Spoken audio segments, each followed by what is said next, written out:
Hey Mom, I really need to ask you something important. Yes, sweetie, you can ask me anything you want. I am a reasonable person. I was wondering if I could go and exist. No, you piece of shit, why would you ask me that? That is how you get high on the marijuana. What's up, guys? If you couldn't already tell by my voice, I've contracted ligma, so apologies if I sound a bit sick throughout this video. 1 like equals 1 person saved from ligma. But today I wanted to talk about something great that we all love and respect. The news. Come on, we all know how great the news is, always reporting on the important stories in a reliable manner. I made a mistake in recalling the events of 12 years ago. It was a remarkable confession coming from a big-time network TV anchor. I want to apologize. I said I was traveling in an aircraft that was hit by RPG fire. How the hell do you mistakenly think that your vehicle's been shot by an RPG? But for real though, regardless of what side you're on politically, everybody knows that the news is utter trash sometimes. Like when they run out of stories to report, they create issues that just aren't there. For example, there was a long period of time where the news and the media were pushing the idea that video games lead to violence, and they had minimal to no scientific basis for anything they were saying. The news likes to keep people, especially parents, scared, because more scared people equals more viewers for these news channels. And they're able to keep scaring people by reporting on complete bullshit. Today I found 3 pretty funny news segments that I thought we should watch together. In these 3 segments, the news teams up with parents to talk about specific teenage issues, and all of them are just so bad. It becomes pretty apparent as you watch these segments that nobody actually has any idea what they're talking about, and a lot of the parents featured in these are just incredibly over-controlling. But yeah, without further ado, let's take a look at the first segment. This report is about a mom named Sharon, not Karen, but close enough, who invented an app to deal with the problem of her son not answering her phone calls. So yeah, let's just give this a watch. It can be so frustrating trying to get a hold of your teen on their cell phone. Often when they see that call coming from mom and dad, they hit ignore. I never did that. But one mom, she had enough, and she found a high-tech solution her son could ignore no more.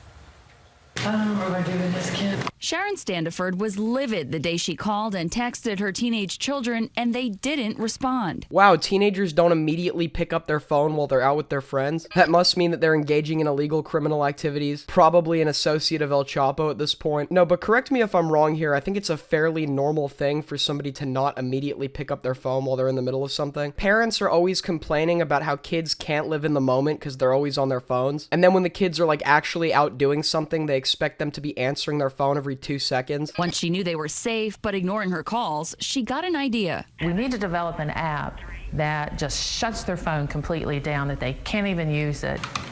And I literally just started researching how to develop an app. This woman is literally the fun police. Like, I feel like I'm watching a supervillain origin story unfold. Oh, my kids didn't immediately pick up once? Well, my completely reasonable and healthy solution is to put all my time and money into an app that gives controlling parents more control. Her husband William says he wasn't surprised. Anything she's ever really set her mind to, she's done. She served in the Gulf War and even climbed Mount Kilimanjaro, so becoming an app developer was just one more challenge for this mom on a mission. After months of design and working with developers, Ignore No More was born. As a parent, all I have to do is touch the app, tap his name to lock Bradley's device, enter at least a 4-digit code, and now I'm going to press lock Bradley's phone.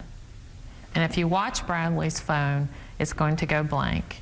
Bradley needs to call me because I'm the person that has the unlock password. With one tap, a list of only parent-selected contacts comes up. Okay, in theory, this app is not a horrible idea for like really young kids that just got a phone, but like this is just so extreme. If your kid is struggling communicating with you when they go out, then like sit down and have a conversation with them. Come up with like a reasonable solution that makes both of you happy. That's how you handle a problem like a normal person and don't resort to some 1984 shit. The child can call, get the password, and unlock the phone. It takes away the texting, it takes away the gaming, it takes away calling their friends. The child will always be able to call 911. So, how does her son feel about the idea?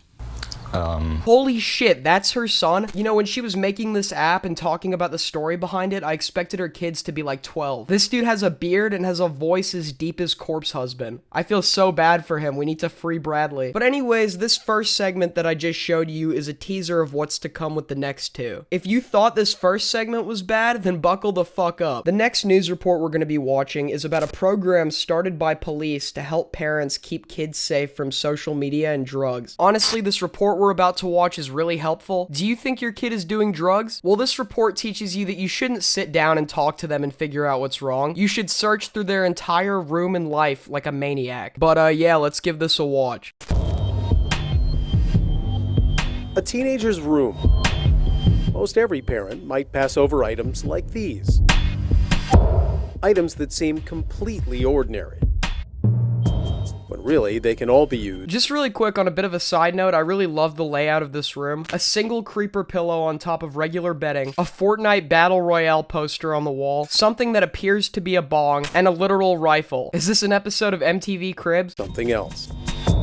There's a whole compartment inside. We think nothing of it, but if you take it apart, and the reason we call it hidden in plain sight is because most of the material or the items that we are able to display or show are items that seem or look like everyday items. The wireless mouse, but if you open it up, would you know where to look? Is this the new fucking Mission Impossible movie? Like, do adults think that teenagers are Cold War spies? What teenager is buying a mouse that's secretly a tiny scale? Like, yeah, plenty of kids have shit that they're not supposed to, but they just hide it under their bed or something. I don't think I've ever heard of a teenager that turns into James Bond to hide some weed. Come on in. Take your time.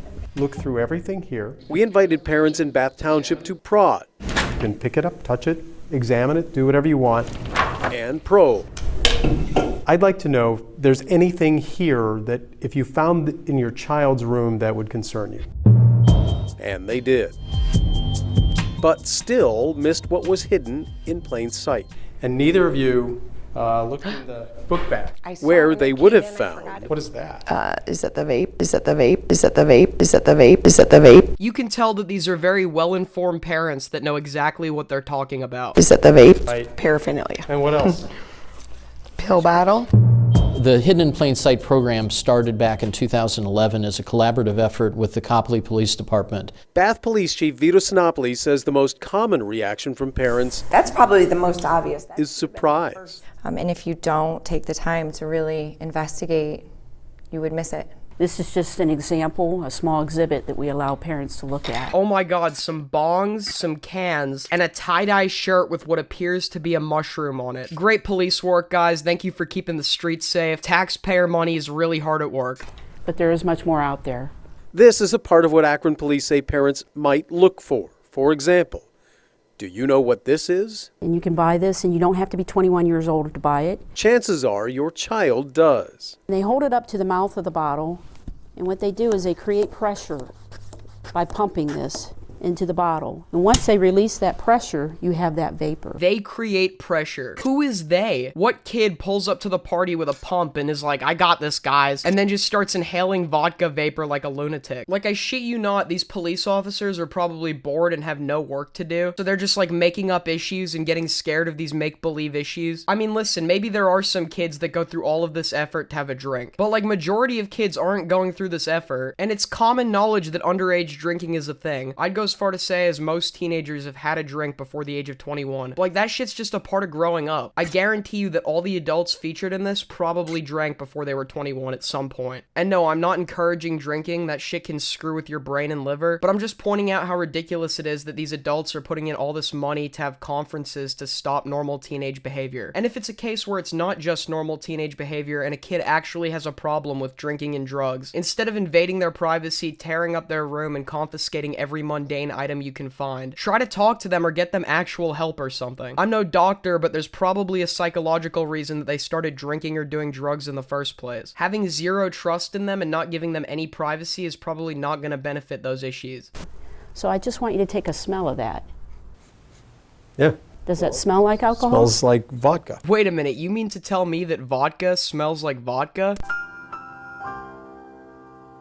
So you can literally do this and be undetected. Parents may be closely monitoring their liquor cabinet, even marking the level of their booze, while kids can still get intoxicated on just the vapors. Oh, it stays exactly the same. It smells the same. And what about the items we showed our parents in Bath?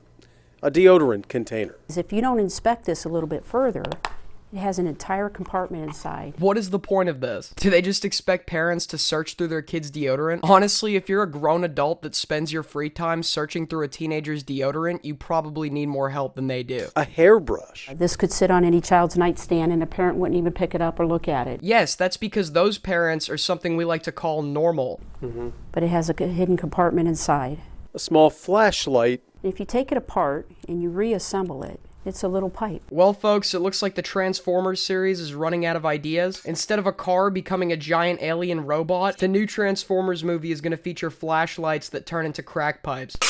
And they take that and they inhale it. They're very intelligent and they know how to get around, boundaries that parents have set. Hidden in plain sight encourages parents not. Holy shit, is that Badlands Chugs? Why is the news just showing a stock image of a kid scrolling through the Badlands Chugs YouTube channel? It's time for a big chug today.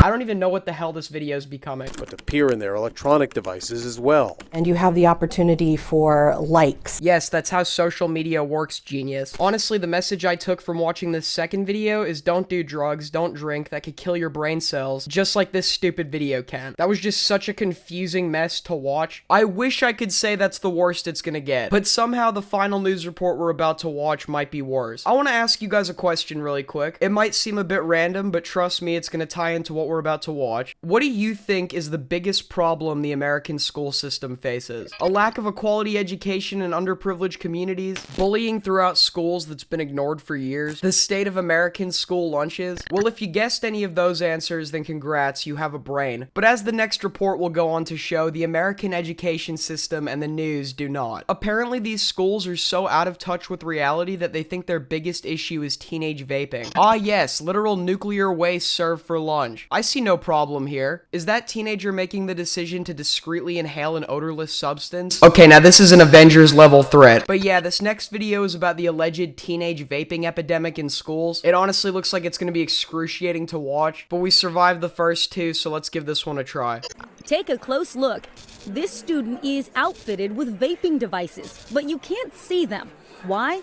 They're designed to look just like normal school gear. Why? Just why? This is literally something you'd expect to see out of a satire news site like The Onion, but no, an actual respected news channel is reporting on this. Do adults think this is actually an issue? Because I hate to break it to you, but this just isn't a thing that happens in the average school. Teenagers are not Inspector Gadget. Your average middle schooler or high schooler doesn't have access to a goddamn spy arsenal. For sale online and in vape shops, giving kids new ways to hide their vaping habits anywhere they go, including school. It's rampant. I think every administrator who has a middle school and high school are grappling with vaping issues. Exactly. School administrators are so focused on vaping when there are hundreds of more important and worthwhile issues to address in the school system, and they haven't done jack shit about that. Superintendent Melissa Varley oversees the Berkeley Heights School District in New Jersey. It's virtually undetectable. We don't know if a student is vaping in a classroom. So would you know what to look for? We're taking over a classroom at this high school. It's filled with student volunteers. Thank you guys. We're gonna plant these hidden vaping devices and bring in teachers and parents and see just how well they do at spotting the vape. And as a reward for the students' participation, if their vaping device isn't found, they get to keep it. No, but for real, what student actually went out of their way to volunteer and participate in this? All these kids probably remind the teacher that there's homework. I get to work. Here's one that's designed to look just like a black marker. Stashing stuff all over the classroom. So this guy looks like a USB. It's not, it's a vape. And on students too. Sophia looks like she's just wearing a regular hoodie, but underneath, a vaping device. Okay, let's give these schools and news reporters the benefit of the doubt. Let's say there actually are kids that are buying a bunch of regular looking school items that you can vape out of. Then what? Like, what is the school supposed to do? Search every single item that a kid owns? Sorry, Billy, we gotta search through your heart medication bottle. It could secretly be a vape. Like, even if we forget the fact that they're presenting a fake problem and we actually take any of this seriously, there's no reasonable solution to this whatsoever besides, you know, talking to these kids and providing them with alternative outlets besides vaping and actually provide help for them to stop instead of treating them like they're doing something wrong. But nobody's ever gonna go with that. It's far too reasonable. Some vapes even look just like school supplies. Looks just like a pen, but the vaping device is inside and you can write with it. Time to bring in our volunteers. I'm Vicky Wynn with the Today Show. It's nice to meet you. What's your name? Miss Moretti. Okay, Miss Moretti. Yes. We want to know if you can spot the vape. So, we have outfitted this classroom with vaping devices. It's nice to meet you. I'm sorry, I don't know if this is just me, but this teacher seems like she did a line of coke before walking into the room. She's like bouncing up and down while the lady's talking. Cocaine is okay, but vaping is where I draw the line. Alright, I'll save you the torture of watching through this full thing. Unsurprisingly, the teacher has a hard time spotting most of the CIA disguised vapes. Then they get some parents and other people in to search. They also have a really hard time spotting it. And then everybody's like, wow, this is really scary stuff. You know what scares me more? The fact that some California school board members stole public funds and only got 60 days in prison, while some mom got 5 years in prison for enrolling her son in the wrong school district. The overall theme of this video, and what I'm basically trying to get at here, is how adults will focus on and get scared of these made-up issues, while there are actual issues and problems that people could be putting their time and effort into. But no, we need to worry about kids using spy gadgets to vape. Listen, parents should just stop being complete dictators over their kids' lives. The news should focus on actual worthwhile issues, and most Minecraft YouTubers are annoying. God, I can't wait for all the angry 12-year-olds in my comments. But yeah, thank you guys so much for watching. If you enjoyed, make sure to like and subscribe. It really helps me out. Once again, 1 like equals 1 person saved from Ligma, so I'd really consider it. Also, make sure to check me out on other platforms like Twitch, Twitter, and Discord. And until next time, peace.